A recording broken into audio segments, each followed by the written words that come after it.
Growing up, I always had a tremendous amount of energy. I don't know where it came from exactly. Get out into the world to do things, to make things, to explore. And so one phrase I was told all the time growing up was, "You're too intense." Or the flip side of this same exact phrase, which is like, chill out, just calm down. People would tell me this all the time. I mean, I was told this by classmates. I was told this by adults. My big energy was always a problem because it made people uncomfortable, It was this big, disturbing force. The thing is, I would shake things up, And so this would make people uncomfortable. And when I was younger, I didn't have this understanding, but I kind of took it as, there's a problem with me, right? Like, calm down, chill out. It sounded like very reasonable things. In my head, I was like, why don't I just calm down? Why don't I just chill out? Why am I so intense? Why am I this way? How can I not be this way? But of course, reacting this way, thinking this way, it leads to a dead end, right? Because attempting to not be the way that I am is just a recipe for failure.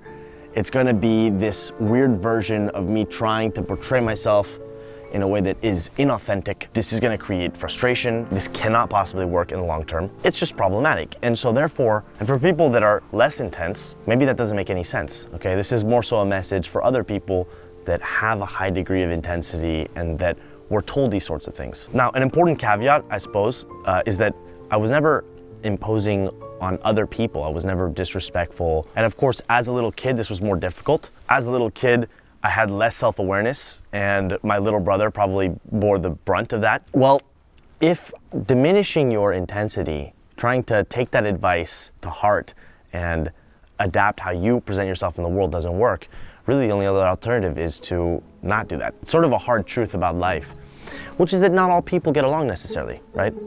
There's gonna be people that are uncomfortable hanging around me.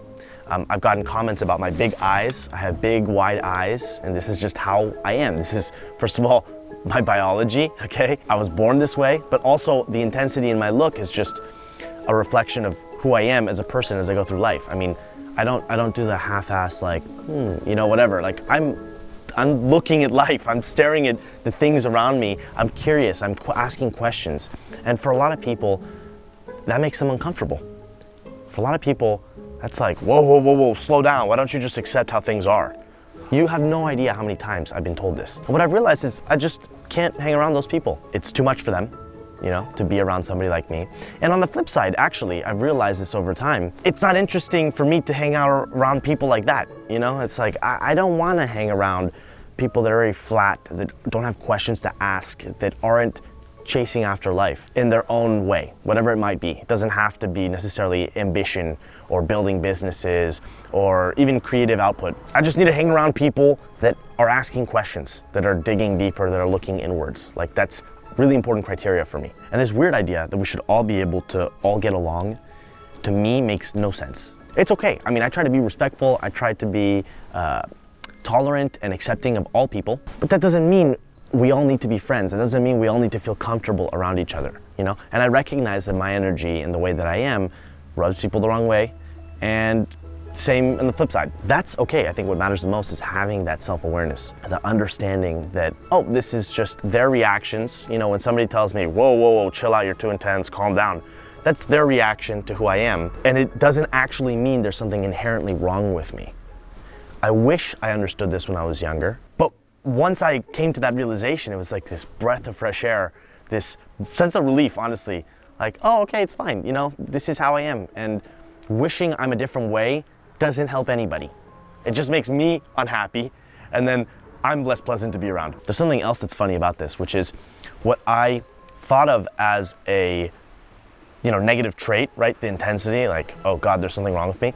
It's actually something I actively look for in other people. I want intensity in other people. I enjoy that. I'm attracted to that. And I say that because maybe there's a negative quality or a quality that you think is negative about you that you respect in other people. To me, that says it is possible to find your people. Different people are looking for different things, and there are people out there looking for some of the qualities that you have. Maybe you're super into fiction and you're just obsessed with reading fictional stories, or you just have a super scientific brain.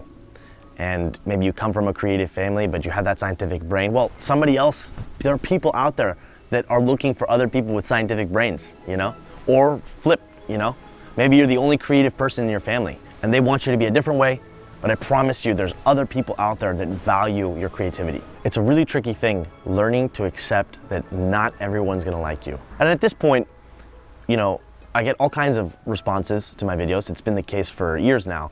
People that love what I do, people that hate what I do. And I just think at this point, my conclusion is that I'm just one gigantic mirror for hundreds of thousands of people to come to their own realizations. You know, they see in me what they see in themselves. You see in me what you see in yourself. And this is the same for me. I know that there are a lot of intense people out there.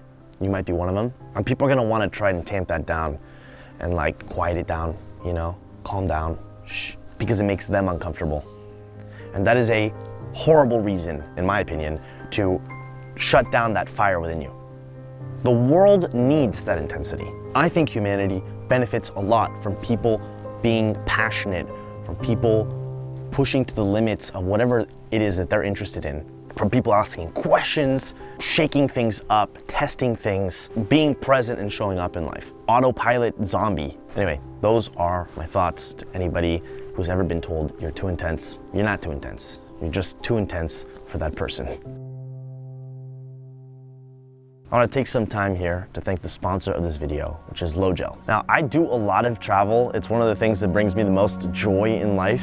And having an easy, simple way to organize and carry my stuff makes a giant difference. Logel is a lifestyle brand that makes luggages, bags, and accessories, and I've been testing them out for months now. I really like what they have to offer. Their products have allowed me to travel light and focus on immersing myself in the culture and meeting people, you know, and doing my thing, basically. One thing I'm always trying to do is be more intentional, especially when I'm traveling to wherever it is that I'm going. And I want the gear that I'm taking with me to be simple and effective and not get in the way. Logel's products are built upon a design to repair philosophy, which means that they're built with standardized, highly durable materials that make it easy to repair if needed, ultimately creating long-lasting products and minimizing waste. Also, all of their luggages come with a 10-year warranty. The Kubo luggage is a perfect example of this philosophy, and I've been really enjoying using it over the last few months. Logel is offering a discount to you, which you can access by going to logel.com/Nathaniel. You can use the discount code Nathaniel10 to get a 10% off discount on your first order. So if you're interested, I'll leave a link in the description below.